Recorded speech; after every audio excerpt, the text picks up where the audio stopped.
अस्सलामुअलैकुम मेरे प्यारे नाज़रीन करीम भाई, कैसे हो आप सब। उम्मीद है खैरियत से होगे। मैं आपकी मेज़बान मारूफ़ा नवाज़ अहमद आप सभी का खैर मकदम करती हूँ अपने एक नए वीडियो में। जैसे कि आप सब जानते हो कि रज्जब का महीना वो शुरू हो गया है और आज 21 रज्जब है और कल है 22 रज्जब। इंशाअल्लाह हमारे घर में भी कूड़े की फातिया होती है मेरे ससुराल में, और कल इंशाअल्लाह मैं अपने इस वाले घर में भी कूड़े की फातिया करवाऊंगी। तो उसका व्लॉग मैंने सोचा था कि अलग से आप लोगों के साथ शेयर करूंगी। लेकिन मेरे कुछ व्यूअर्स, आज सुबह को जब मैं कमेंट्स देखती हूँ अपने लैपटॉप पर, तो देखती क्या हूँ कि मेरे बहुत सारे व्यूअर्स ऐसे हैं जिन्होंने मुझसे कूड़े से रिलेटेड क्वेश्चंस किए हैं कि आखिर कूड़े की नियाज क्या होती है और कूड़े किन के लिए करवाई जाती है या आखिर किनका फातिया है। जैसे रीड करने के बाद में मैं काफ़ी ज़्यादा हैरान भी होती हूँ कि मेरे कुछ ऐसे अजीज़ भाई बहन हैं जिन्हें अभी भी नहीं मालूम है इतने बड़े अजीम हस्ती के बारे में। तो इस नाचीज़ से जो हो सकता है वो आप लोगों के साथ ज़रूर शेयर करूँगी और बताने की कोशिश करूँगी। सबसे पहले मैं आप लोगों को ये बता दूँ कि कूड़े की नियाज किन के लिए होती है। मेरे बहुत सारे व्यूअर्स को मालूम होगा, ये उनके लिए जिन्हें नहीं मालूम है। शहीदान करबला मौला हुसैन, उनके शहजादे बीमार ज़ैनुल आबिदीन जो करबला से वाहिद बचे थे अकेले, ठीक है, उनके शहजादे इमाम बाकर और उनके शहजादे इमाम जाफ़र सादिक, ये उनका फातिया है जो कल कूड़े की नियाज हम लोग करवाते हैं। भाई इमाम जाफ़र सादिक बहुत अजीम, अपने वक्त के बहुत बड़े आलिम, बहुत इल्म वाले, बहुत नॉलेजेबल पर्सन, बहुत, या फिर ऐसा कह लूँ कि फर्स्ट साइंटिस्ट या फिर फर्स्ट डॉक्टर। जी हाँ, आप लोगों ने सही सुना। फर्स्ट डॉक्टर मैं इसलिए कह रही हूँ उन्हें कि उनसे पहले बीमार का जो इलाज होता था उसे करना लोग कोई इज्जत का काम नहीं समझते थे। ये आप ही थे जो बीमार के इलाज करने लगे और बहुत सारी ऐसी बातें बताई जो उस वक्त तो लोगों ने सुना, और लोगों का तो काम ही होता है सही चीज़ को मजाक उड़ाना, सीरियस नहीं लेना।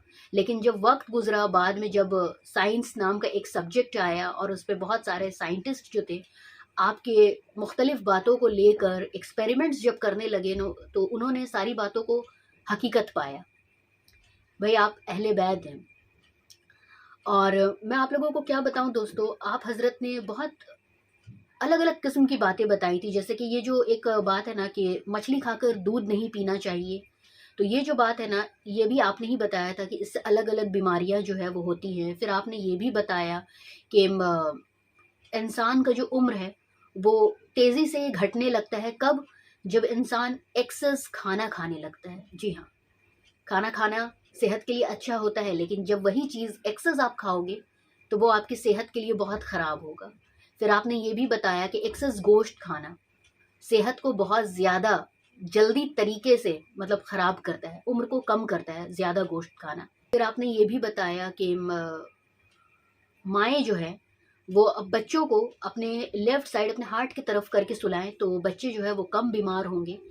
क्योंकि भाई बच्चे जो होते हैं वो जब माँ के सिकम में होते हैं तो उन्हें माँ की धड़कन जो है वो सुनाई जाती रहती है, और जब वो बाहर आ जाते हैं तो उस धड़कन को वो मिस करते हैं, जिसकी वजह से उन्हें घबराहट होती है और वो बीमार होते हैं।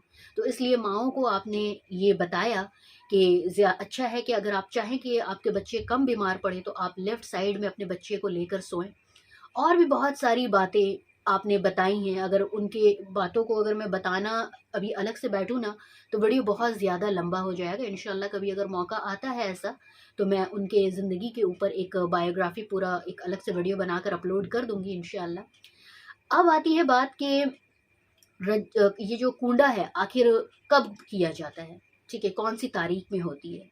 तो भाई बहुत सारे लोग 15 तारीख को करते हैं, 15 रज्जब को करते हैं जो आपकी शहादत वाले दिन थी, और बहुत सारे लोग 22 रज्जब को करते हैं। जी हाँ, 15 और 22। अब मेरे बहुत सारे व्यूअर्स ऐसे हैं जो बोलेंगे कि 22 को ना आपकी विलादत है, ना आपका विसाल है, तो 22 रज्जब को आखिर क्यों? तो मेरे दोस्तों मैं आप लोगों को बता दूं कि 22 रज्जब अपने आप में एक बहुत बड़ा मुकाम रखता है। एक सेकंड, एक और मैसेज आता है, मैं इसका भी जवाब दूंगी इंशाल्लाह। 22 रज्जब को हम लोगों ने अपने बुज़ुर्ग से यही सुना है, मैंने जब सर्वे किया तो मैंने यही जाना कि आपको मकाम गौसियत जो है वो हासिल होती है 22 रज्जब को अल्लाह ताला की तरफ से। तो इसलिए ये बहुत खुशी की दिन है, इसीलिए हम लोग 22 रज्जब को कूड़ा करते हैं। अब मेरे बहुत सारे ऐसे भी व्यूअर्स हैं जो कहते हैं कि बहुत सारे लोग भी हमारे आसपास में ऐसे हैं जो कहते हैं कि उन्होंने अपनी ज़िंदगी में कभी ये सब किया कि नहीं किया। तो एक सेकंड मेरे दोस्तों, मैं आप लोगों को बता दूं कि अहले बैत का दस्तरखान बहुत मशहूर है, बहुत मशहूर। जो अहले बैत से मोहब्बत करने वाले हैं वो ताज़ीम अहले बैत क्या है वो जानते हैं। मैं आप लोगों को ये बात ज़रूर बताना चाहूँगी कि मौला हसन, उनका दस्तरखान बहुत ज़्यादा मशहूर था। वो बहुत बड़ा बड़ा सा दस्तरखान अरेंज करते थे जिसमें अलग अलग तरीके का खाना हुआ करता था। सादात वही है जो खुद ना खाकर दूसरों को खिलाते हैं। हमारे मौला हसन भी ऐसे ही थे। और भाई मौला हसन हुसैन के आल कैसे होंगे, उन्हीं के जैसे होंगे। खुद ना खाकर दूसरों को खिलाना, गरीब गुरबों में बांटना, यतीमों में, मसकीनों में सारी चीज़ों को तकसीम करना, यही तो अहले बैत का मोहब्बत है। तो दोस्तों, हज़रत की जिनकी मैं बात कर रही हूँ, इमाम जाफ़र सादिक, वो भी मसकीनों को, यतीमों को, गरीबों को, गुरबों को अक्सर खाना खिलाया करते थे, या यूँ कहूँ कि हमेशा खाना खिलाया करते थे, खुद ना खाकर भी खिलाया करते थे। वक्त के वो बहुत बड़े टीचर, बहुत बड़े साइंटिस्ट, बहुत बड़े डॉक्टर भी गुजरे। तो अहले बैत का ये मानना था कि वो सारी चीज़ें जो आम तौर पर गरीब नहीं खा सकते हैं और कोई भूखा ना रहे उनके इर्द गिर्द, तो इसलिए वो सारे ऐसे प्रोग्राम्स को अरेंज करते थे जिनमें खाना पीना सब होता था। जो गरीब गुरबा थे उस वक्त के, वो सारे बिस्मिल्लाह करते थे, अल्लाह के नाम पर अहले बैत जो है लंगर लुटाया करते थे। हालांकि खुद भूखे रहा करते थे लेकिन औरों को खिलाया करते थे। ये है हमारे अहले बैत की मोहब्बत अल्लाह के दूसरे मखलूकों से, दूसरे बंदों से। तो आज हम लोग जब ये फातिया करते हैं खीर पूड़ी का, जैसे कूंडा कहते हैं, तो सिर्फ इसी बात को दिल में रख कर करते हैं कि हमारे मौला गरीबों का बहुत ख्याल करते थे और गरीबों को वो सारी चीज़ें, मसकीनों को वो सारी चीज़ें खिलाया करते थे जो आम तौर पर उन्हें मुयस्सर ना हुआ करता था। तो आज जब हम फातिया करें तो इस बात का ख़ास ख्याल करें कि जो लोग, देखिए, जो लोग अच्छे खाते हैं, हमारे आसपास हमारे रिश्तेदार, हमारे जान पहचान में बहुत सारे लोग जो अच्छा खाते हैं वो तो हमेशा खाते हैं। लेकिन मैं ये नहीं कह रही कि आप अपने जान पहचान के लोगों को ना बुलाएं, बिल्कुल बुलाएं, बिल्कुल बुलाएं, लेकिन ख्याल करें उन लोगों का जिन्हें ये सारी चीज़ें आसानी से मुयस्सर नहीं होती हैं। यही तो मोहब्बत है अहले बैत से कि आप उनके याद में कोई ऐसी चीज़ पका रहे हैं अपने घर में और अल्लाह के नाम पर इसाले सवाब के नाते आप गरीबों में वो चीज़ को अगर तकसीम कर रहे हैं, दे रहे हैं, और वो गरीब के सिकम में जब वो चीज़ जा रही है, वो जब खा रहा है, वो अगर ज़बान से दुआ ना भी दे तो उसका जो रोम है, रुआं जो है, वो दुआ देगा। तो ये ताज़ीम है हमारी दिल से अहले बैत के लिए। बस इसीलिए हम लोग कूंडे की फातिया करवाते हैं। और मैं जितने भी मेरे तमाम सुन्नी भाई बहन मुझे इस वक्त सुन रहे हैं, उन सब से बस यही गुजारिश करूँगी कि देखिए, कहने वाले बहुत रकम की बात कहेंगे कि आप ये ना करें, आप वो ना करें, इस बात की कहाँ पर लिखा है ये बात, कहीं लिखित में है कि नहीं, वो तो नहीं करते थे, ऐसा नहीं होता था।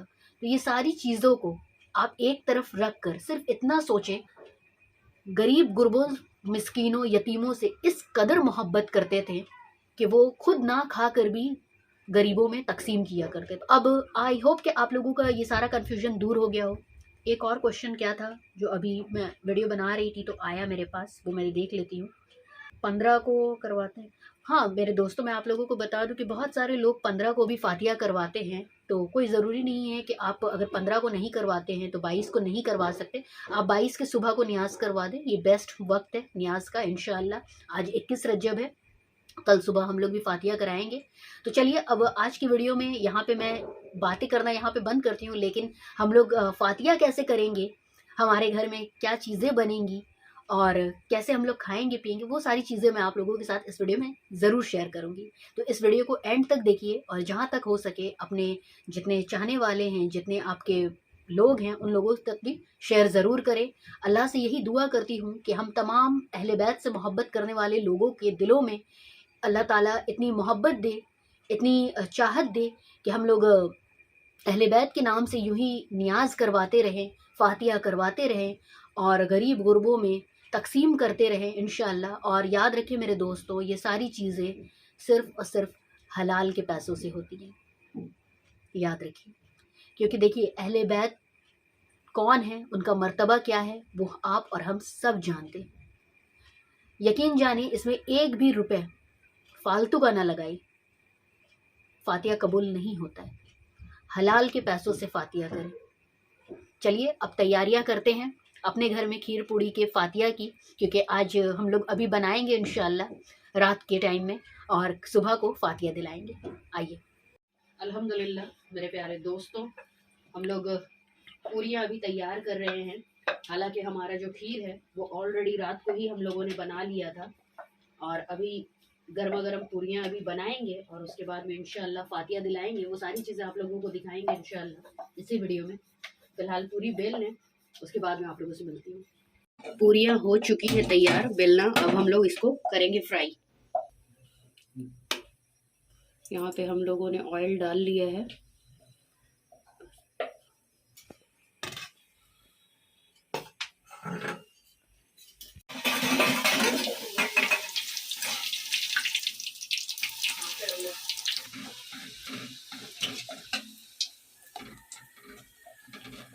माशाअल्लाह मेरे प्यारे नाज़रीन व करीम, आप लोग देख सकते हैं अल्हम्दुलिल्लाह हम लोगों का इमाम जाफ़र सिद्दीक़ का जो दस्तरखान है वो सज चुका है। यहाँ पे खीर पूड़ी की फातिहा हो रही है अल्हम्दुलिल्लाह। मेरे घर में बहुत रौनक माशाअल्लाह। भाई आप लोगों से भी दरख्वास्त है कि आप लोग भी ज़रूर से ज़रूर इमाम जाफ़र सादिक का ये फातिहा जो है खीर पूड़ी का कूंडा, इसे ज़रूर से ज़रूर अपने घरों में करवाएं।